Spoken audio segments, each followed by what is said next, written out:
Look with me to Isaiah 55 verse 9 as we look at who God is.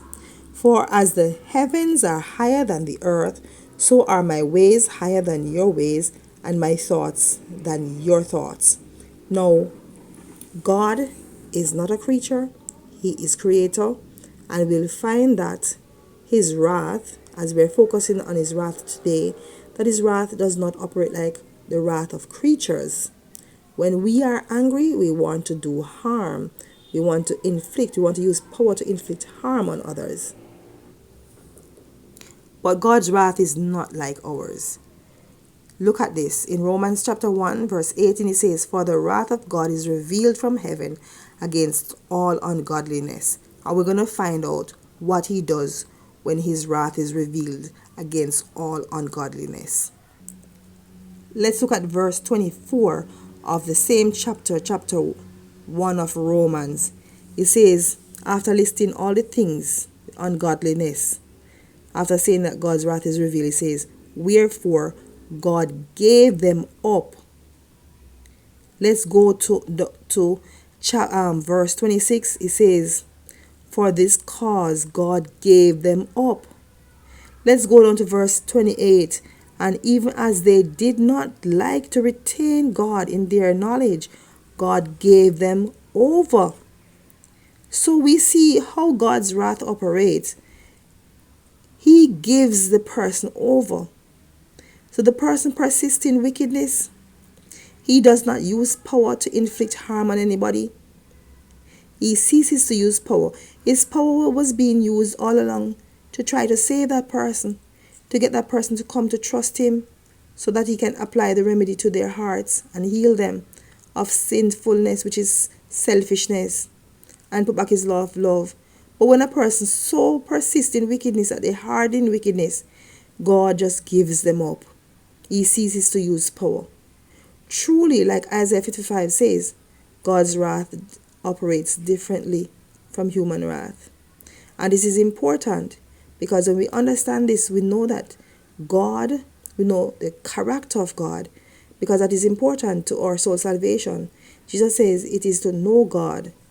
This is life eternal, that we may know Him intimately and personally, and the truth about Him, and the truth sets us free. Right? And this is important to know, because once we keep believing the lies about God, that He behaves a certain way and He acts a certain way, we see His character a certain way, we become like that, and it's not godly. Right? If we see Him operating like a human being who uses His power to inflict harm on others, no, definitely no. And then you will say, okay, then why did He use that power in the flood and those things in the Old Testament? Because at that time, that was a therapeutic action He was taking in order to keep open the avenue for the Messiah. Because all of the Old Testament is about the coming of the Messiah.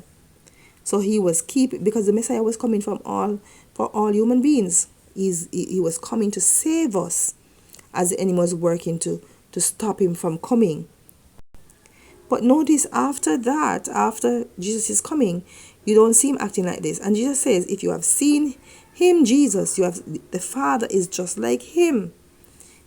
God is not vindictive, authoritarian, or is this big bully. No. God is truly love, and He desires us to trust Him to be saved. Because it is when we trust Him, we will allow Him to change us, and we will choose to live by His way instead of doing things our own way, our own sinful way. Oftentimes I hear people refer to when Jesus chased the people out of the temple when they were selling and buying inside there. And we misinterpret the things that happened. When He made the whip, it was to drive out the animals. He turned over the tables because the doves were actually in the cages underneath. So He had to release them. Notice that when the people that were doing the wrong, when they ran, it wasn't because Jesus was going to inflict some physical harm on them. He was nothing like that, because if you notice, when they came back, who was there with Him? Who did not run any at all? The children and those who were needing his help. But those who were exploiting others, they ran because they saw the purity of his divinity, his holiness, and they could not stay in that presence, and they ran. It's not because Jesus was going to inflict harm on them. No. Indeed, my friends, God is truly a God of love. You can trust him. He loves you. His wrath doesn't operate like human wrath. You can trust him. He wants to save us. And the only time his wrath is revealed when people persist in hardening themselves against him and he can no longer reach them. He lets go. Because the only thing love can do when love is rejected is to let go. Be blessed. And I invite your friends to trust God.